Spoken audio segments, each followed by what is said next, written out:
Guys, Vaishnav സുരേഷിന്റെ ഒരു post കണ്ടിട്ട് വന്നതാണ് കേട്ടോ. കേരം തിങ്ങും കേരള നാട് KC വേണുഗോപാൽ നയിച്ചിടും എന്ന് പറഞ്ഞിട്ട്. പ്രിയ ലീഡറിന് അഭിവാദ്യങ്ങൾ. എന്തിനാ അഭിവാദ്യങ്ങള്? അതാണ് ചോദിക്കണേ. എന്തിനാ അഭിവാദ്യങ്ങൾ? അയാൾക്ക് എന്തിനാ അഭിവാദ്യങ്ങള്? അയാളാണോ ഇവിടെ കേരളത്തില് ഇവിടെ വന്നിട്ട് 5 വർഷം കഴിഞ്ഞ 5 വർഷം ഇവിടെ വന്നിട്ട് UDF നയിച്ചിരുന്നത് അയാളാണോ? അല്ല. ഇവിടെ നയിച്ചത് VD സതീശൻ സാറാണ്, അല്ലാതെ KC വേണുഗോപാൽ അല്ല. എന്തൊരു ഇഷ്യൂ ഉണ്ടായാലും അയാളായിരുന്നു ഇവിടെ മറുപടി പറഞ്ഞിരുന്നത്. ഇനിയിപ്പൊ രാഹുൽ മാങ്കൂട്ടത്തിന്റെ ഇഷ്യൂ വന്നപ്പോ പോലും ഉത്തരം പറയേണ്ടിയിരുന്ന വ്യക്തി എന്ന് പറഞ്ഞ VD സതീശനായിരുന്നു. രാഹുൽ മാങ്കൂട്ടത്തിന് രാജിവെച്ചപ്പോ ഇല്ല തെറി മുഴുവൻ കിട്ടിയിരുന്ന VD സതീശനായിരുന്നു. അത് ഒരുമിച്ചെടുത്ത തീരുമാനമാണെങ്കിൽ പോലും VD സതീശനായിരുന്നു അതിന് തെറി മുഴുവൻ കിട്ടിയിരുന്നത്. രാജിവെപ്പിച്ചാല് UDF പ്രവർത്തകരുടെ കയ്യിൽ നിന്ന് തെറി, രാജിവെപ്പിച്ചില്ലെങ്കിൽ വേറെ ആൾക്കാരുടെ കയ്യിൽ നിന്ന് തെറി. ഇത് രണ്ടും ഇവിടെ നിന്ന് കേട്ട വ്യക്തി എന്ന് പറഞ്ഞാൽ VD സതീശൻ സാറായിരുന്നു. അതേപോലെ തന്നെ ഷാഫിക്ക് MP മത്സരിക്കണ്ടെന്ന് പറഞ്ഞിട്ട് നിങ്ങൾ MP മത്സരിപ്പിച്ചില്ല. ഞങ്ങൾക്കൊരു മന്ത്രിനെയാണ് നഷ്ടപ്പെട്ടിട്ടുള്ളത്.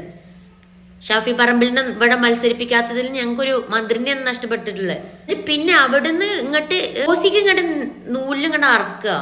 എന്ത് കാര്യത്തിന് അയാൾക്ക് പദവി കൊടുക്കണ്? ഇവിടെ CM പദവി എന്താണ് അയാൾ കേരളത്തിൽ ചെയ്തിട്ടുള്ളത്?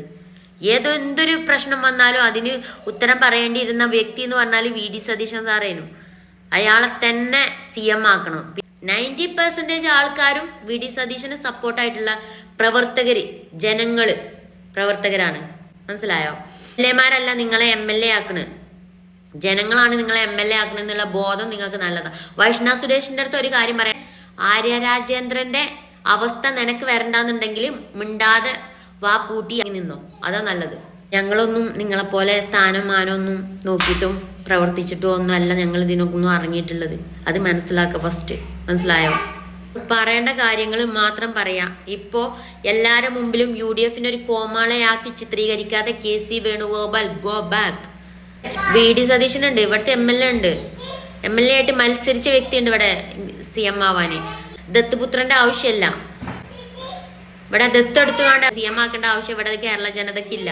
കേരള ജനത അദ്ദേഹത്തെ കണ്ടിട്ടാണ് വോട്ട് ചെയ്ത് ഇത്രയും സീറ്റു ഇത്രയും തകർന്നടിഞ്ഞ UDF എത്രത്തോളം പൊക്കിക്കൊണ്ടുവന്നത് അദ്ദേഹമാണ്. അതേപോലെ തന്നെ രാഹുൽ മാങ്കൂട്ടവും പിന്നെ ഷാഫി പറമ്പിലും. അപ്പോ മനസ്സിലാക്കി നോക്കി കണ്ടു നിന്നാല് ഭരണം ഇനിയും കിട്ടും. ഇല്ല എന്നുണ്ടെങ്കിൽ ഇതേപോലെ കെട്ടിപ്പൂട്ടി മടക്കിയിട്ട് വെക്കാം.